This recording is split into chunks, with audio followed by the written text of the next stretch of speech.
Hey everybody! So April is Testicular Cancer Awareness Month, and I thought what better opportunity than right now than to share a story of hope and love and strength. A lot of you may know me as Mr. Gay World South Africa, and a lot of you may know me personally perhaps. But today I want to speak to you as a cancer survivor and hopefully educate and bring awareness to others out there how early detection can literally save lives. In early 2018, I was diagnosed with testicular cancer and my life changed forever. I remember finding a lump on my testicle and a wave of panic just came over me because I immediately knew something was wrong and I knew I had to call the doctor's office, and I made my appointment. Everything from that initial appointment from my GP, from the initial examination, everything just became a blur and happened so quickly. I was so confused. I didn't understand what was happening. Every time I tried to speak to someone who was examining me, no one ever had answers for me. And I remember the one thing I kept hearing constantly was, let's just wait to hear what the doctor says. I did not understand what was happening. I didn't know how to process this. And at this stage, I had still not shared with anyone that I have found this lump and that I have been going to the doctors for tests. A couple days later, early one morning, I remember receiving the phone call that the doctor needs to see me today. I remember walking into the doctor's office and feeling prepared and saying, you know what, this is going to be something small, you're going to face it and you carry on and everything's going to be okay. But nothing quite prepares you to hear those words that you have cancer. My entire world came screeching to a halt. I was in such a state of shock that the doctor was still speaking to me that I stood up and I walked out. I didn't know how to process. I climbed into my car and I drove home. It just felt so surreal. And I knew the first phone call I had to make was to my mom.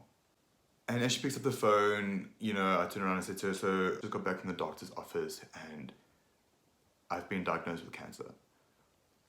And I think speaking those words to my mother just made it all so real.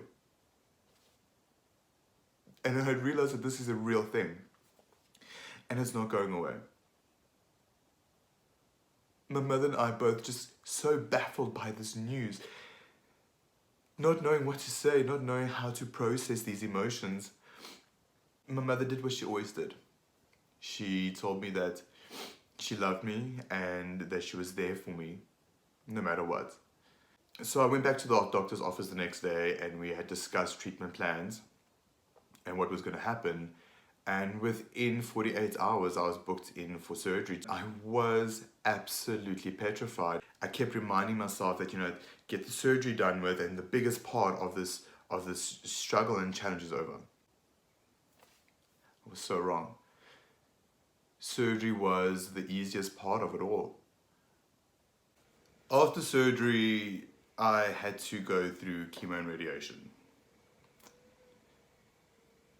That broke me. I was so sick from the treatment that there were so many days I couldn't even get out of bed. So many days I just wanted to give up. With my immune system having been so weak, a lot of people couldn't just be around me. So I felt alone.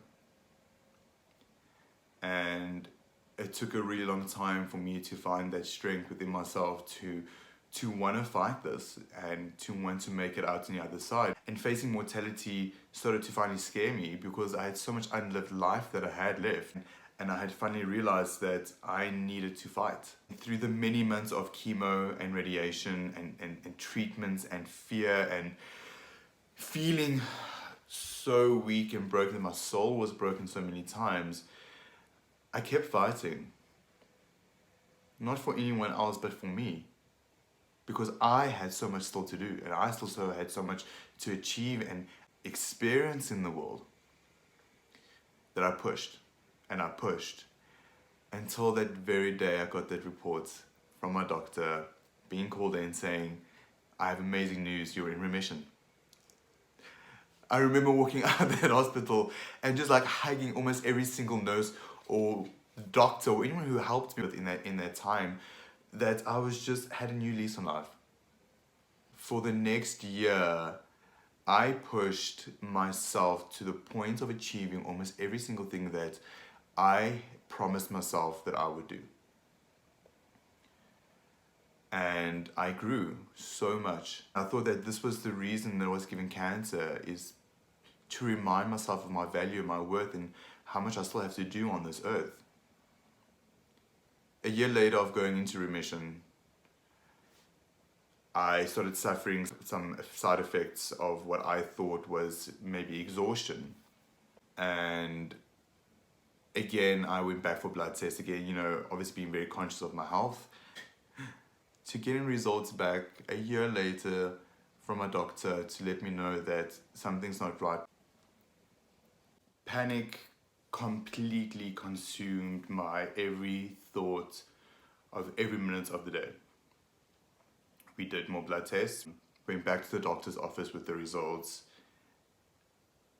and I was diagnosed with cancer for the second time. I just didn't know how to face this for the second time.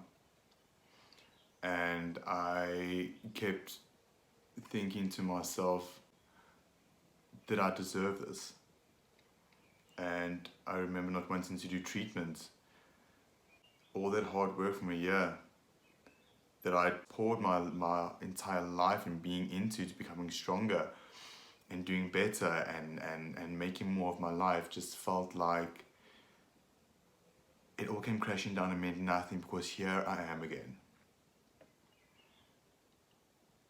I didn't want to fight it again.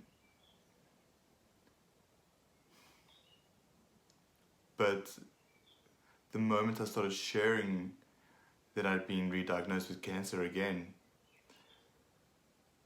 I had realized that that year of work had not gone to waste. I had realized that I had so much love and more support than I could have ever asked for ever in my life. And receiving all that love and support from the people closest to me and people who have seen my journey gave me the strength I needed again to face this again.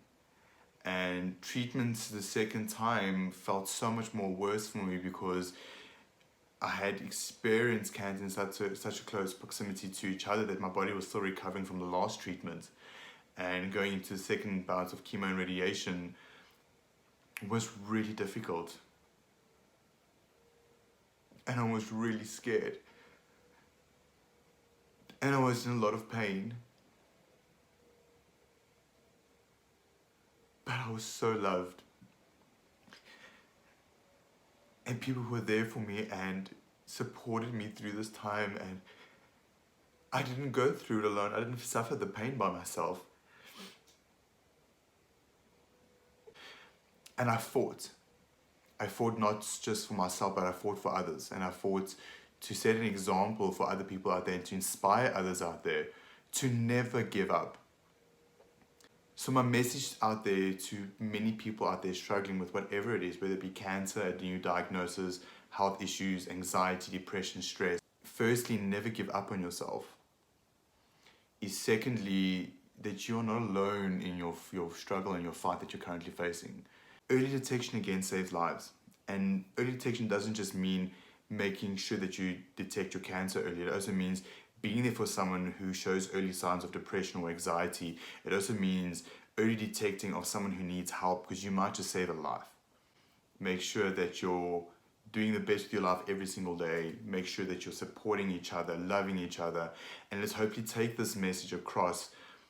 And even after this pandemic that we're all currently facing is over, to continue spreading that love and to continue being a beacon of hope for others out there. So if there is anybody out there that would like more education on how to check for signs of testicular cancer, please make sure that you follow Love Your Nuts, which is an amazing foundation aimed at raising awareness and education on testicular cancer and cancers out there, and how to find the right support structures for what you might be going through should you need some emotional help to deal with this, or some advice and guidance. That's my story and a little bit about who I am and how surviving cancer twice has changed my life. And hopefully sharing my story will motivate others out there to share your story. There's always help and love out there. Just make sure that you reach out and that you never give up.